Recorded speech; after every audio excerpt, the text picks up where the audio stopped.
यहाँ जो रोमियो 3:13 ध्यान से समझिएगा इसको। लिखा है क्योंकि हाकिम अच्छे काम के नहीं परंतु बुरे काम के लिए डर का कारण है। ओके, पुलिस वालों को देखकर कौन डरता है? जो बच्चे स्कूल जा रहे हैं वो डरते हैं पुलिस वालों को देख करके। जो ईमानदार है वो डरते हैं। कौन डरेगा? चोर, उचक्के, गलत काम करने पर वो डरेंगे ना। तो यह वही तो लिखा है कि हाकिम बुरे काम वालों के लिए नहीं परंतु अच्छे काम वालों के लिए परंतु बुरे काम वालों के लिए डर का कारण है। और आगे लिखा है कि अतः यदि तू हाकिम से निडर रहना चाहता है तो अच्छा काम कर और उसकी ओर से तेरी सराहना होगी। हालेलुया। कुछ समय पहले भी कोई काम पड़ गया करण को, वो थाने में गया किसी विषय को लेकर के।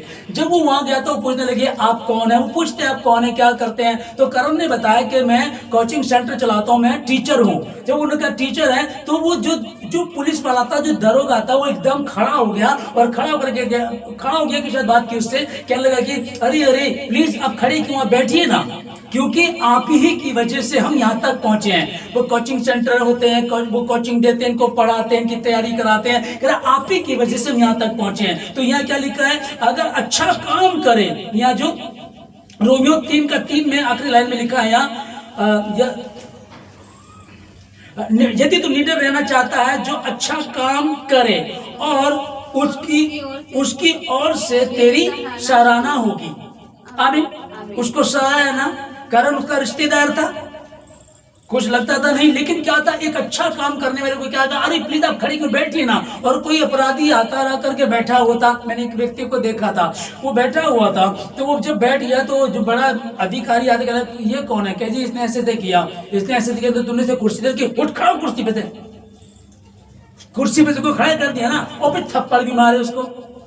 आप समझिएगा, ठीक है ना। तो जो सही है उसकी सराहना होगी, जो सही नहीं उसको। ये कानून है, आंख के बदले आंख, दांत के बदले दांत। वह विचार करे तो तुझे आजीवन कारावास हो सकता है, 7 साल की सजा हो सकती है, तुझे फांसी भी हो सकती है, वो देखा जाएगा, जजमेंट किया जाएगा। अगर तू पाप करे तो उसकी ये सजा, ये व्यवस्था, ये कानून है, ये बताया गया, संविधान ये सिखाता है। पर कोई भी अधिकार ऐसा नहीं जो परमेश्वर की ओर से ना हो। हर एक अधिकार परमेश्वर की ओर से ठहराया गया, तो हर एक अधिकार परमेश्वर की ओर से ठहराया गया। तो मुझे बता दिया, मुझको पता है। हालेलुया। तो अब हम क्या करें? फिर परमेश्वर ये भी कहता है अपने अधिकारियों के लिए प्रार्थना करो, प्रार्थना अपने देश के लिए प्रार्थना करो, वहां के सिस्टम के लिए प्रार्थना करो। हमको कहा गया है प्रार्थना करो ताकि सब कुछ सही रहे, कब कोई गलत काम ना हो, भ्रष्टाचार खत्म हो जाए।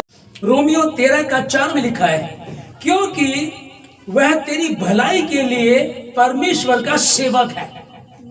किसका सेवक है? परमेश्वर। अब आप लोग कहने लगे, आप कहे पास्टर अशोक परमेश्वर की ओर से हैं, पास्टर अशोक परमेश्वर के सेवक है, परमेश्वर के दास हैं। तो प्रधानमंत्री कौन है?